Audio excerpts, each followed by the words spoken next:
La Biblia nos relata diferentes historias. Específicamente en el Nuevo Testamento, a través de los Evangelios, podemos conocer la vida de Jesús.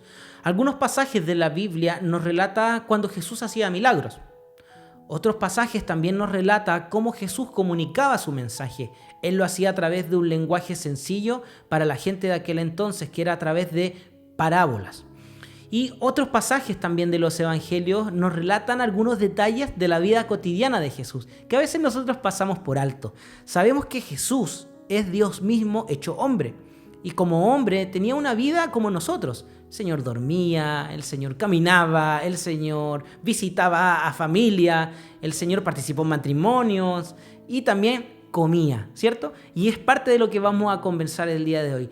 Ponga atención a la siguiente historia, Mateo 9, versículo 9. Dice así: mientras caminaba, Jesús vio a un hombre llamado Mateo, sentado en su cabina de cobrador de impuestos. Sígueme y sé mi discípulo, le dijo Jesús. Entonces Mateo se levantó y lo siguió. Más tarde, Mateo invitó a Jesús y a sus discípulos a una cena en su casa, junto con muchos cobradores de impuestos y otros pecadores de mala fama. Cuando los fariseos vieron esto, preguntaron a los discípulos: ¿por qué su maestro come con semejante escoria? Cuando Jesús lo oyó, les dijo: la gente sana no necesita médico, los enfermos sí. Y luego añadió: ahora vayan y aprendan el significado de la siguiente escritura. Quiero que tengan compasión, no que ofrezcan sacrificios, pues no he venido a llamar a los que se creen justos, sino a los que saben que son pecadores. Es muy profundo el mensaje que aquí nos quiere comunicar el Señor. Primero, el Señor podemos ver que no hace diferencia de personas. El Señor no tuvo problema de compartir con leprosos, con prostitutas, con cobradores de impuestos y, como nos relata aquí este detalle, con pecadores de mala fama. ¿Cuántas veces nosotros no hemos querido ser selectivos con el mensaje de salvación, con el mensaje del Evangelio? A algunos sí se los queremos compartir y a otros no tanto, porque nos caen más o menos o nos llevamos más o menos mal.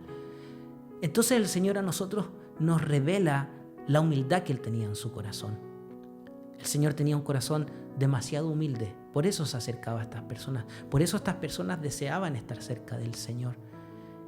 Y esto a nosotros también nos revela cómo debería ser nuestro actuar ante estas situaciones. Como le digo, muchas veces nosotros nos hemos creído incluso moralmente mejores que las demás personas solo por el hecho de que somos cristianos. Y los demás, como no son cristianos o no conocen a Jesús, no, ellos son pecadores, ellos están errados, ellos están equivocados.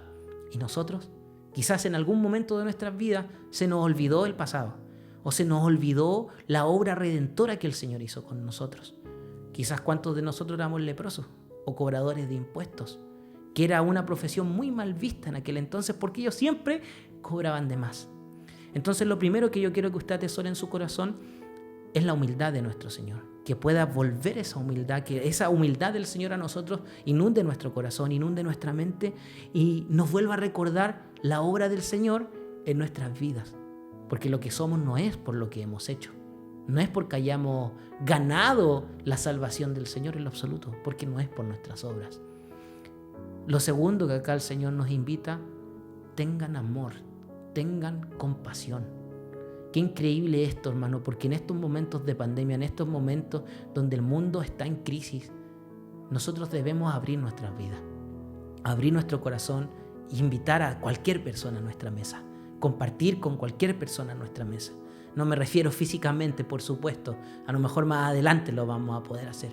Pero abrir su corazón, abra la mesa de aquí de su corazón, para que gente pueda venir y conocer al Señor. Y nosotros podamos estar claros de esta humildad que nuestro Señor tenía. Tengamos compasión. Primero, humildad. Segundo, tengamos compasión. Y bien claro lo tenía Pablo, por ejemplo. Usted sabe quién era Pablo. Pablo fue un perseguidor de cristianos. Tenía quizás un pasado bastante tormentoso, pero eso al Señor no le importó. El Señor lo escogió igual. Y podemos ver lo siguiente, con esto estamos terminando, lo que Pablo comunica en el libro de Romanos. Mire lo que dice Romanos 5, versículo 6. Cuando éramos totalmente incapaces de salvarnos, Cristo vino en el momento preciso y murió por nosotros, pecadores. Lo recalca Pablo, murió por nosotros, pecadores. Usted y yo éramos pecadores. Mire el versículo 8. Pero Dios mostró el gran amor que nos tiene al enviar a Cristo a morir por nosotros cuando todavía éramos pecadores. Entonces, como se nos declaró justos a los ojos de Dios por la sangre de Cristo, con toda seguridad Él nos salvará de la condenación de Dios. Y me salto al versículo 11. Así que ahora podemos alegrarnos por nuestra nueva y maravillosa relación con Dios, gracias a que nuestro Señor Jesucristo nos hizo amigos de Dios. Este es un lindo ejemplo, porque Pablo tenía clara cuál era su condición, como un pecador, como nosotros que seguimos pecando, nos seguimos equivocando, y el Señor nos sigue amando, más encima. Entonces Pablo tenía clara esa condición. Él sabía quién había sido antes, lo que él había hecho, pero más claro tenía la obra redentora que había hecho el Señor en su vida. No olvidemos quiénes somos, ni lo que el Señor hizo por nosotros. Compartamos el Evangelio y el mensaje de amor y compasión de Jesucristo el Señor. Que Dios les bendiga.